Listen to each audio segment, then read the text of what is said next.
네, 안녕하세요. 부업 투자자입니다. 네, 오늘은 시장에서 가장 핫한 이슈이자 오늘 증시를 온 전 세계 증시를 씹어먹은 이 우한폐렴에 관련된 이슈에 대해서 한번 다뤄보겠습니다. 그래서 우한폐렴의 여파가 얼마나 빠질지를 예측해보고, 우한폐렴 이후에 이제 미래에 대해서 알아보는 시간을 갖도록 하겠습니다. 네, 우선은 이런 우한폐렴을 을 알아보기 위해서는 이 과거에 굉장히 핫했던 이런 그 질 전염병을 먼저 살펴보는 것이 좋습니다. 그래서 이러한 전염병들과 비교하여 어떤 차이가 있는지 알아보는 것이 중요하고, 그 다음에 우리나라의 이제 증시가 이렇게 빠지면은 결국에는 이런 저가 메리트, 저가 메리트가 생기는데, 이 저가 메리트와 이제 대형 악재의 급락 속에서 어떤 것이 맞을까라는 것을 비교해보는 시간을 가질 예정이고, 그리고 이제 종합적으로 그래서 앞으로는 어떻게 될 것인가에 대해서 한번 생각해보는 시간을 갖도록 하겠습니다.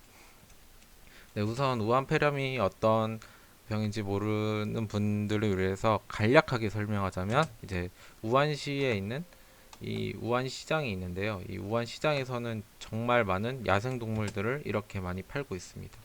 그래서 이렇게 많이 팔고 있는데, 그 중에서 이제 박쥐와 뱀, 박쥐가 이제 코로나 바이러스가 있는데, 코로나 바이러스는 이제 뭐 동물이나 사람 모두 걸릴 수 있는 바이러스지만, 이제 사람은 사람, 사람은 사람, 이제 뭐 개는 개, 이렇게 이런 그 지노타입, 그런 뭐라고 해야 되죠? 그런 동물이나 이런 종에 따라서 종 간에만 이렇게 옮는 질병입니다.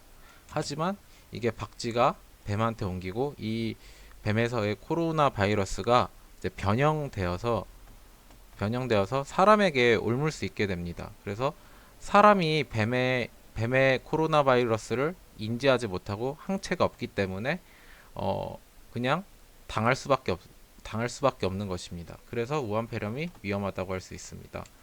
네, 그 다음으로는 이제 사스와 메르스 우한폐렴에 대한 비교를 한번 해보도록 하겠습니다. 네, 사스는 이제 유행은 2002년에서 2003년 이제 월드컵 지나서부터 유행을 해서 이제 32개국으로 확산됐고, 감염자는 8,000명, 그리고 사망자는 775명, 그래서 치사율은 9.3%입니다. 그리고 뭐 이런 건 넘어가고, 이제 메르스를 보시면 24개국이고, 이제 감염자는 적습니다. 1154명. 그리고 유행 시기는 2012년도고요.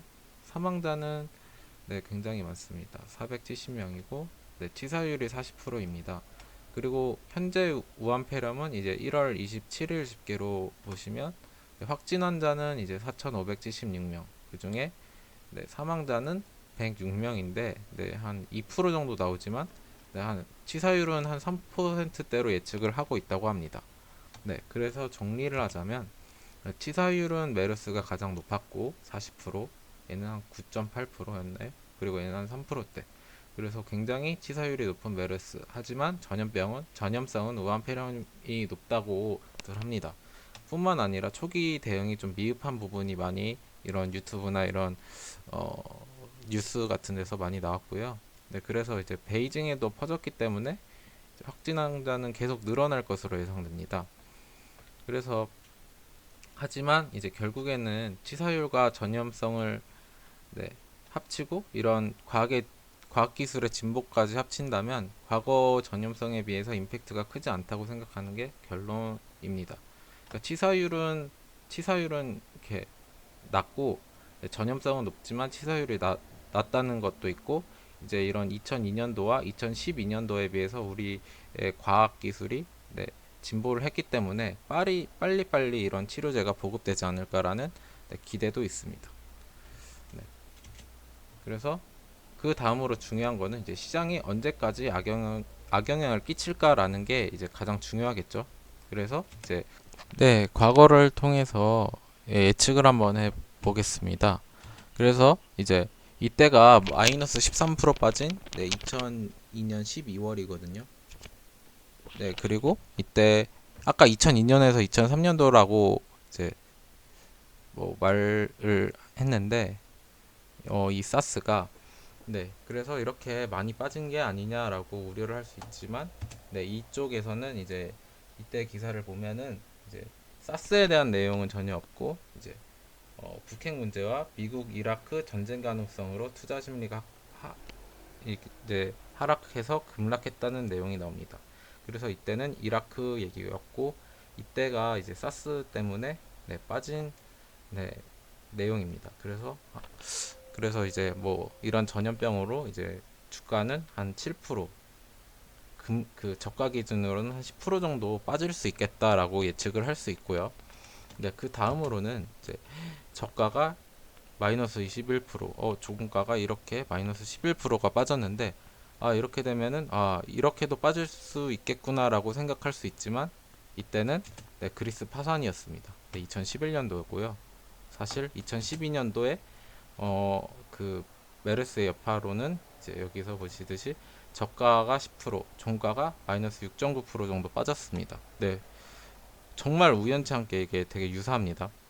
유사해요. 그래서 이제 과거를 통해서 미래를 예측한 결과는 이렇게 보수적으로 봐도 한 코스피가 2000 정도 저가 기준으로 빠지겠다라고 예측할 수 있습니다. 네, 뭐 나쁘다면 나쁘고 긍정적이라면 긍정적인 거겠죠. 네. 그래서 많이 빠져봤자 마이너스 10% 정도 빠질 수 있겠다. 그러니까 전염병이 그 일반적으로 퍼지는 그런 강도로 퍼지게 된다면, 네, 그렇게 보실 수 있고요. 네, 그 다음으로는 이제 과거를 통해서 예측해 보았을 때 이렇게 아까 보셨듯이 이런 자리 여기 그 사스와 메르스에서 급락한 자리는 이제 결국에는 중기적으로는 바닥이었다라고 볼 수 있습니다. 여기서도 다시 제 자리를 찾아가는데요. 이렇게 그러다가 이제 뭐 2017년도에 반도체 때 이렇게 오르죠. 네, 그래서 결론적으로는 이제 결국 중기적으로 바닥이고 펀더멘탈을 따라간다는 것을 볼 수 있습니다. 그래서 이제 이런 전염병은 이제 생각보다 어, 이런 단기적인 악재일 가능성이 높다라고 볼 수 있고요. 그래서 이제 앞으로 조정은 언제까지 나타나냐라는 것은 이제 세 가지 관점으로 아까 말씀드렸던 것과 합쳐서 말씀드릴 수 있는데, 그래서 이제 과거의 전염병을 예를 통해서 이제 아까 보여드렸죠. 그래서 저가 기준으로 한 10% 정도의 증시 조정이 있을 수 있다. 그리고 이제 나스닥과 다른 세계 증시의 반등 속도를 우리나라는 결국 따라갑니다. 그래서 미국이 오를 때는 찔끔 오르다가 미국이 떨어지면 같이 떨어집니다. 그렇기 때문에 미국이 언제 오르는지를 보면은 이제 우리나라의 주가도 예측이 가능합니다. 그리고 이제 마지막으로 전염병의 확산 속도. 네, 이건 아무도 모르지만 이제 최악의 케이스가 있을 수 있다는 사실 정도만 알고 있으면 됩니다. 만약에 진짜 막말로 뭐 수만 명이 걸렸다. 그리고 뭐 베이징을 봉쇄했다.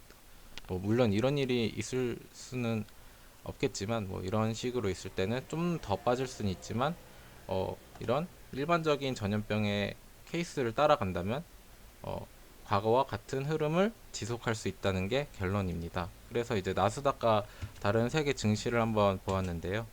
네, 이렇게 보시면 네, 나스닥은 이제 한 3% 빠졌습니다. 그리고 네, 어, 그 시가보다는 종가가 올라서 이제 빨간봉을 띄었고요. 이게 한 마이너스 이제 1.89인데 결국에는 이제 이렇게 빨간봉을 띄었다는 것은 이제 시가의 이 공포보다는 빠질 게 못되다 이런 느낌이라서 네, 다음 날과 다다음 날에 상승을 하는지 이런 것들을 추가적으로 지켜볼 필요가 있고요. 네, 다우 산업도 약 3% 정도의 조정이 있었습니다. 하지만 아직 두 차트 모두 다 21선을 깨지 않아서 네, 아직까지 추세는 그렇게 많이 깨지 않았다고 볼 수 있고요. 그 다음에 마지막으로 니케이를 보시면 니케이도 이렇게 합쳐서 한 도합 한 3% 정도 빠졌던 것 같습니다.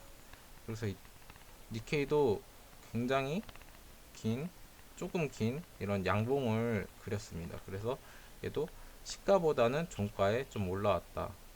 그래서 이러한 양봉 캔들이 만들어졌다고 볼 수 있습니다. 그래서 네, 이러한 큰 시장들이 얼마나 빨리 반등하느냐가 좀 중요할 것 같습니다. 그리고 마지막으로 드리고 싶은 말은 이제 업종별로 이런 견해입니다. 그래서 업종별로 이제 여행 숙박 테마는 좀 미래가 진짜 어두운 것 같습니다. 이제 결국에는 이제 얘네들은 이제 호텔이나 이런 데서 잠을 자야지, 투숙객이 있어야지 이제 돈을 버는 구조인데, 이제 나라마다 이런 베리어를 치면서 좀 못 오게 하는 그런 경향이 있기 때문에, 네, 여행 숙박 테마는 정말 어두운 그런 미래가 그려질 것 같고, 엔터주 역시 정말 비관적입니다. 네,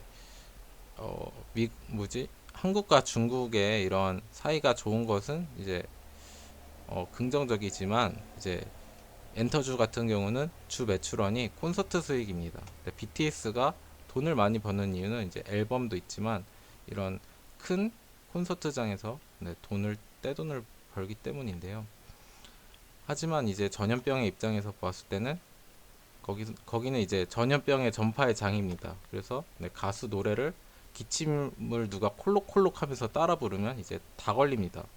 그래서 이제 콘서트도 이런 거는 미루고 취소를 하는 경우가 많기 때문에 이제 수익이 떨어질 거라는 예측 때문에 주가도 이렇게 흐지부지 되는 경우가 많습니다.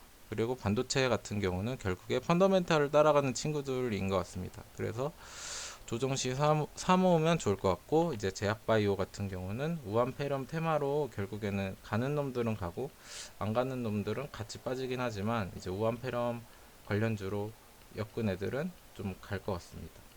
그래서 저가 갖고 있는 3일제약도 요번에 이제 KF 뭐 94였나 이런 마스크에 특허가 이제 나와가지고 팔 수 있어서 이런 걸로 좀 덕을 보면서 올라서 좀 기분이 좋았지만, 아무튼 제약바이오도 이제 테마가 갈리기 때문에 우선은 이제 펀더멘탈이 좋은 친구들이 조정이 됐을 때 매수의 찬스로 노려야 되지 않나 생각이 듭니다.